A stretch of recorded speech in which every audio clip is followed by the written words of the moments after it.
Welcome back. This morning we're here with Chris, and he owns Blast Restoration, and what he does is dry ice blasting.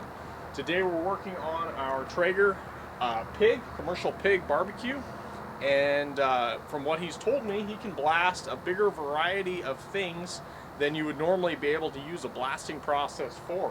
And one of those things that he can get off is this baked on grease. It's very difficult to get on. So can you explain the process a little bit, how this works? Yeah. The beauty of dry ice in blasting dry ice is that you're blasting with a soft medium that works on thermal qualities as much or even more so than abrasive qualities.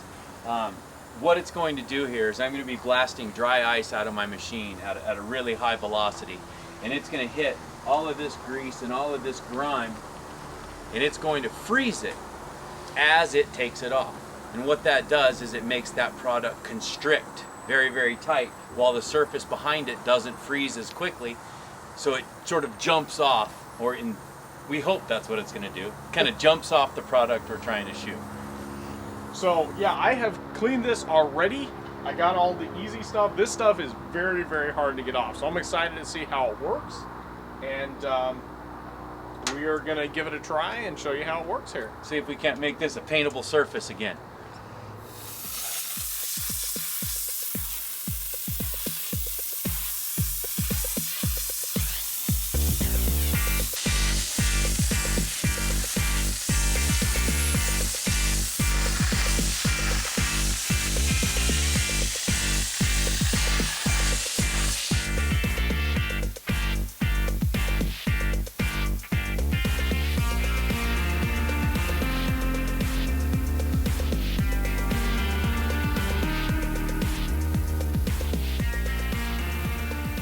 So we're finished with the dry ice blasting of the pig, and it's kind of hard to tell on camera because the metal has been baked for so many years. It's black underneath as well, so it's kind of hard to tell the difference. It's probably not as obvious on camera as I'd like, but all of that soft grease that was caked on here is gone, and what's left is just some of the remaining paint and what's baked into the paint, which won't gum up sandpaper as bad, so I can go over with sandpaper now and do the paint prep so we can repaint it. But it really saved, I mean, Chris was here for probably actually blasting for an hour and a half or Yeah, about an hour and a half of actual blast time. And it saved hours of scraping and cleaning if I'd had to do it all by hand. So it's really a big time save. But I noticed you're moving around a lot more than you would move around with a normal blasting process. You told me about why you do that. Can you explain why? Yeah, well, as I explained as we opened the video, you know, the thermal difference, or the difference in temperature, is what has a lot to do with how this machine separates the contaminant from the subsurface. So what happens is, say I'll start blasting in one location, and I'll notice that whole area become freezing, and that whole metal starts to freeze. It's best to just move to somewhere else where you've got the variation in temperature, work on that area for a while this area warms back up, and then go back to this. And it's kind of a time saver and just a more efficient way to do dry ice blasting. If I were sandblasting, I would be able to just sit there and start on one side and continue to work my way all the way across, because you're only relying on the abrasive qualities when it comes to sandblasting. It's just one of the differences between there. So obviously the environmental impact of this type of blasting is a lot lower than any other type of blasting, because there is no media left over. Just being dry ice, it's just CO2, and it's gone as soon as he blasts. So there's no media cleanup of any type. And Chris just mentioned like a hood in a restaurant. This type of blasting is approved for use in food service. Because of that, because there's no media cleanup whatsoever. Yeah, with normal blasting, everything that you blast actually becomes a hazardous material, because it absorbs into that sand or whatever it is you're blasting with, and then you've got paint mixed in with sand and all that, so getting rid of that's very difficult. So it's really environmentally neutral 100%. It's a cool process. So yeah, that's a lot different than any aluminum oxide, sand, even soda. Soda is probably the least environmentally unfriendly that I know about.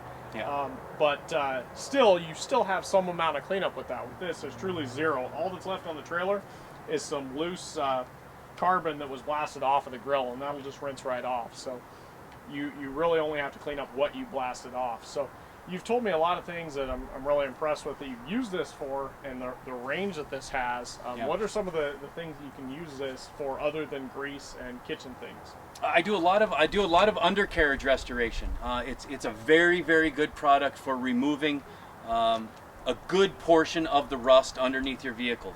Surface rust, things of that nature, grease buildup underneath your vehicle. Put this thing up on a rack, completely blast all that clean, and it's actually providing prep work prior to undercoating.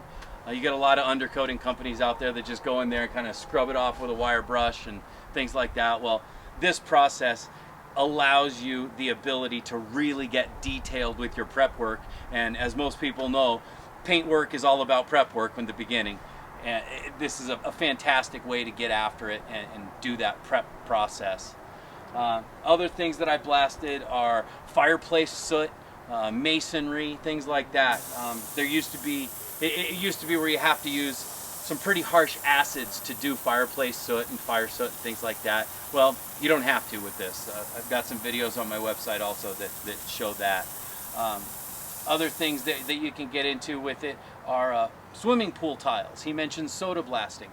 Soda blasting swimming pool tiles has been pretty much the cleanest, most common way to do that. And now that these dry ice blasting machines are around a little bit, or at least I've got one, pool tiles are no longer that difficult. The only thing that you're putting into the pool afterwards is whatever comes off the pool tiles. So that's kind of a nice thing. You drain the pool down a few inches below the tile, and you're good to go. And you mentioned electronics, yeah. Breaker boxes that have gotten cruddy. Yeah. Without any disassembly, you can clean those. Yeah, basically any kind of breaker box or any kind of electrical box that you go into, if that's just filled with garbage and gook, all you got to do is de-energize it, because the condensation is enough to create a little bit of conductivity. But you de-energize that box, make sure there's no power going to it. I can come in with this machine, blast that thing back to practically brand new clean, and then once you re-energize it, you're good to go. Another thing is bakeries. All that flour and buildup that you get around bakeries and bakery equipment, bakery racks, things like that. You can go into just about any bakery there is, and you see that buildup on everything. This is a fantastic source for cleaning that stuff up. It works really well in that aspect too. Yeah. So this obviously isn't the best type of blasting for every project, but it from the videos I've seen and the work he's done here today, you can tell that the controllability of this to do delicate things without damaging what's underneath. You know, you can blast the things off your undercarriage without damaging the paint. You can blast equipment without damaging it, and a lot of other blasting methods aren't that delicate. Yeah, it won't damage wires, won't damage ABS sensors, won't damage any of that stuff. You just blast right over it, get it all clean, you're good to go. So anyway, it's pretty cool. So if you're in the Treasure Valley, I'll put links in the description for you to get a hold of Chris if you're interested in getting something of yours cleaned. He has a location where he's got a lift, so he can do undercarriages. I think that's probably his #1 specialty. That's my business is sort of morphing into doing a lot of undercarriage work. But the more fireplaces I do, the more fireplace calls I'm getting. That seems to be a need that hasn't been filled in the valley here. So I'm going to be getting a lot of that stuff going on too. So obviously he has some range. So if you have a thought, then you're wondering if maybe you can clean something of yours, give him a call. And if you're not in the Treasure Valley, obviously maybe check out and see if you've got somebody who does dry ice blasting in your area. So anyway, thanks for coming out. And, yeah, thanks for having me. I appreciate it. Showing off your new toys, and we appreciate the hours of work, literally, that you've saved us on this project. So Right on. all right, thank you. Thanks.